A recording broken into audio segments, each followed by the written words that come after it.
नटाली, Dillon और Alex तीन खूबसूरत, बासलाहियत और नहायत माहिर ख्वातीन हैं जो एक प्राइवेट जासूसी एजेंसी में काम करती हैं। उनका मालिक एक बहुत अमीर शख्स चार्ली टाउनसेंड है जो उनसे कभी मुलाकात नहीं करता और सिर्फ स्पीकर के जरिए उन्हें हदायत देता है। उनके काम में उनका साथी बॉसली भी होता है। एंजल्स नटाली, डेलन, एलेक्स को हम आगे एंजल्स के नाम से याद रखेंगे। चार्ली तीनों एंजल्स को एरिक नाकिस को ढूंढने का हुक्म देता है जो एक साफट वायरजेनिस है। उसने एक इनकलाबी वॉइस रिकग्निशन सिस्टम ईजाद किया है और अपनी कंपनी नाकिस एंटरप्राइजेस चलाता है।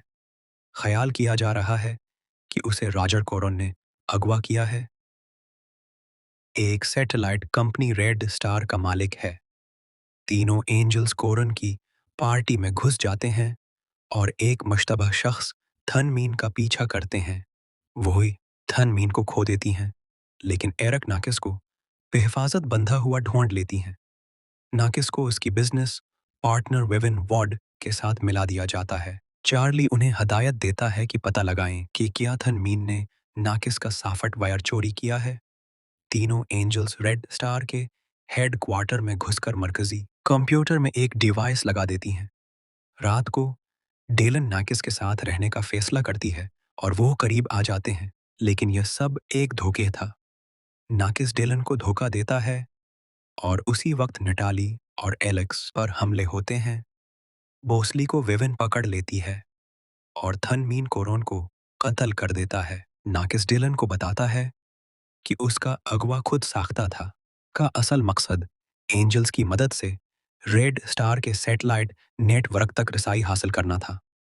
वो अपने वॉइस रिकग्निशन सैफेट वायर के जरिए चार्ली को तलाश करके उसे मारना चाहता है, क्योंकि उसका दावी है कि चार्ली ने वियतनाम जंग में उसके बाप को कत्ल किया था। डायलन भाग निकलती है और नटाली और एलेक्स से जा मिलती है जो अपने हमलों से बच गई थीं। तीनों एंजल्स चार्ली के दफ्तर पहुंचती हैं, मगर इमारत पहले ही फट चुकी होती है। वो बोसली को ढूंढ लेती हैं जो एक रेडियो ट्रांसमीटर के जरिए उनसे राबता करता है। बोसली की मालूमात की मदद से वो उसकी गिरफ्तारी की जगह यानी एक लाइट हाउस तक पहुंच जाती हैं। वहां पहुंचकर वो नाकिस को रोकने में नाकाम रहती हैं, जो चार्ली का ठिकाना मालूम कर लेता है। एक शदीद लड़ाई के बाद वो विविन, थनमीन और बाकी गंडों को शिकस्त देती हैं। नाकिस लाइट हाउस को उड़ाकर हेलीकॉप्टर में चार्ली के घर की तरफ परवाज कर जाता है। बोसली की मदद से एंजल्स हेलीकॉप्टर पर चढ़ जाती हैं।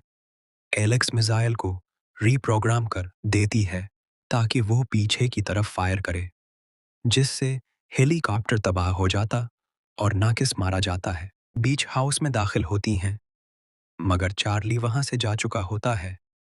वो स्पीकर के जरिए उन्हें मुबारकबाद देता है और उन्हें छट्टी पर भेज देता है। वो ये भी बताता है कि नाकिस के बाप को दुश्मन ने मारा था, चार्ली ने नहीं।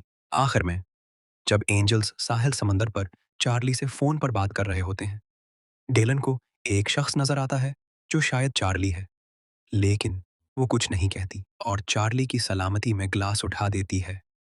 बोसली मजाकन उन पर ड्रंक छड़क देता है और वह सब उसका पीछा करते हुए समंदर की तरफ भाग जाते हैं। दौर से चार्ली का साया उन्हें देखता है और फिर वहां से चला जाता है।